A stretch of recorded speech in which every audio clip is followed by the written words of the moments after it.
students, today we will take up session 1 of theme in the world history, the three orders of class 11th. The learning objectives of today's session are: first, to help you learn about the three orders of Europe.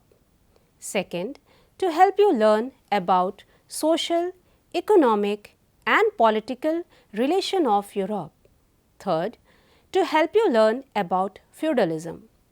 Fourth, to help you learn about the life of monks in monasteries. Before starting this session, I would like to ask you some questions. So, have you ever heard about the social division of society? In how many orders was European society divided? Why did society divide in different orders? Was it necessary to divide the society into different groups? In today's session, at first, we will learn about the historical sources, introduction of feudalism and the first order.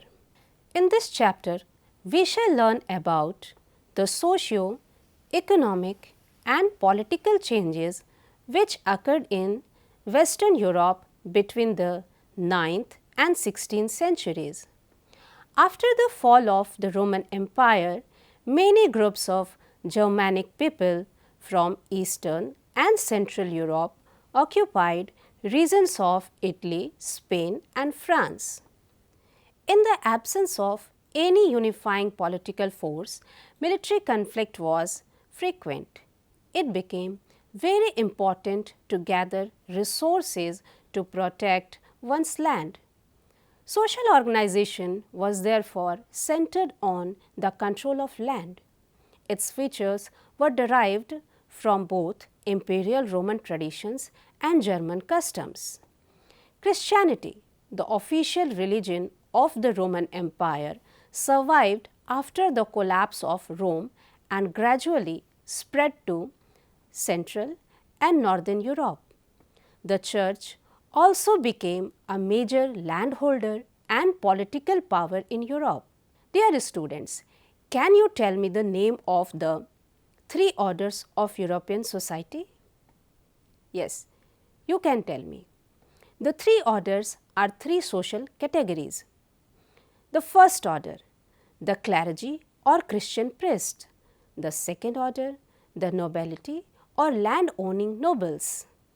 The third order, peasants, free and unfree. The changing relationships between these three groups was an important factor in shaping European history for several centuries. Now, we will discuss about the sources that were used for writing the history of medieval Europe. First, material in the form of documents, details of land ownership, prices and legal cases. For example, churches kept records of birth, marriages and deaths, which have made it possible to understand the structure of families and of population. Second, the inscriptions in churches give information about traders' association. Third, songs and stories which give a sense of festivals. An introduction to feudalism. The term feudalism has been derived from the German word feud, which means a piece of land, and used by historians to describe the economic, legal, political and social relationships that existed in Europe in the medieval era. In an economic sense, feudalism refers to a kind of agricultural production which is based on the relationship between lords and peasants. The latter cultivated their own land as well as that of the lord. The peasants performed labor services for the lord, who in exchange provided military protection.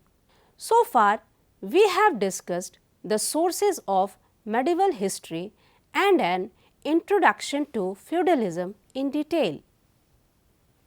Now, Let's move to the next part of the today's session, that is about France and England.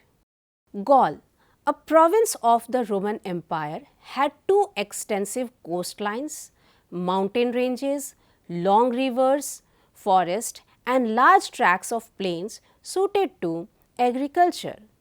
The Franks, a Germanic tribe, gave their name to Gaul, making it France.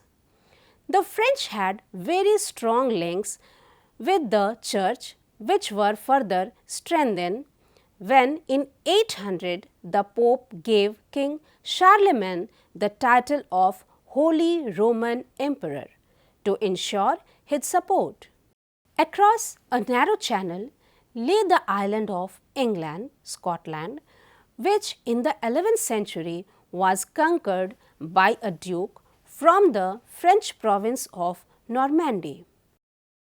Dear students, now we will discuss some statements related to the order system of the society.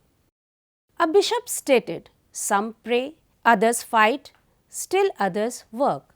Thus, the three orders of society were broadly the clergy, the nobility and the peasantry.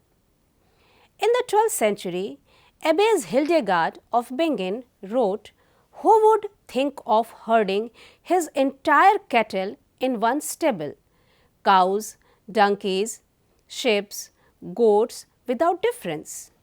Therefore, it is necessary to establish differences among human beings so that they do not destroy each other. God makes distinction among his flock in heaven as on earth. All are loved by him, yet there is no equality among them. Dear students, now we will discuss about the first order in details. The first order, the clergy. The Catholic Church had its own laws, owned lands given to it by rulers and could levy taxes.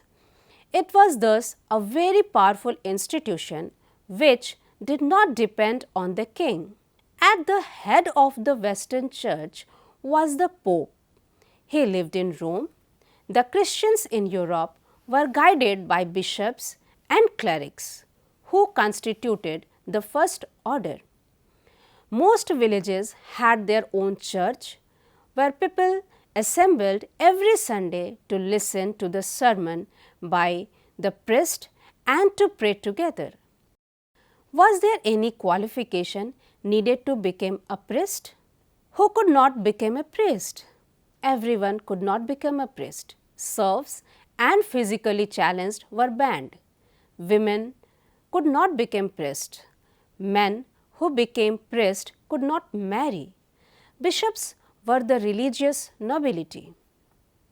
Like lords, the bishops also had the use of vast estates and lived in grand palaces.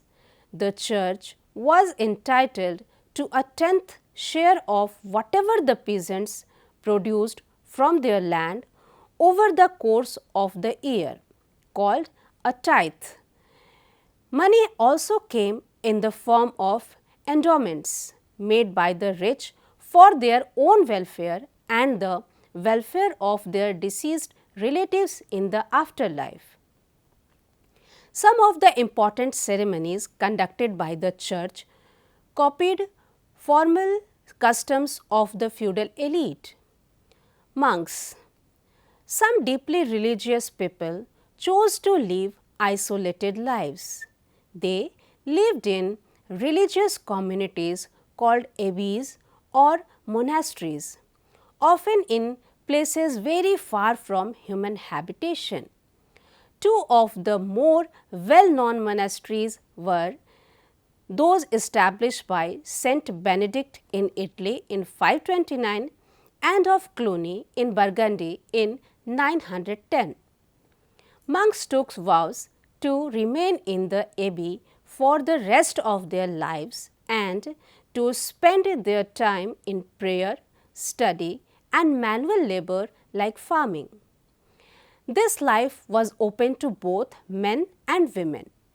Men became monks and women nuns and lived in separate abbeys for men and women.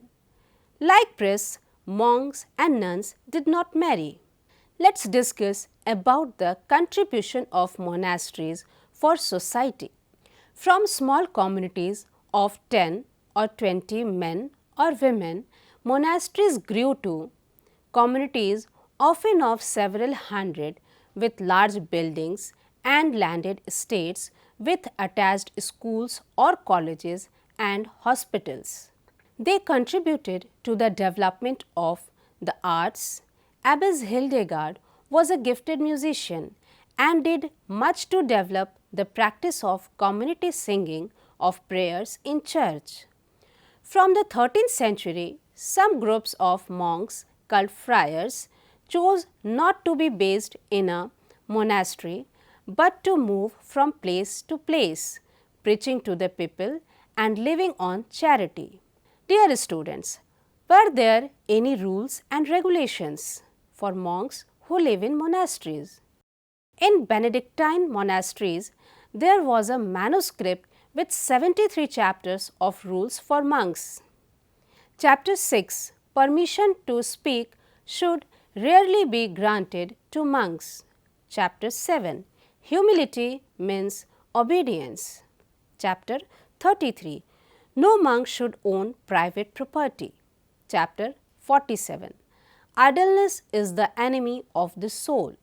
So, friars and sisters should be occupied at certain times in manual labor and at fixed hours in sacred reading.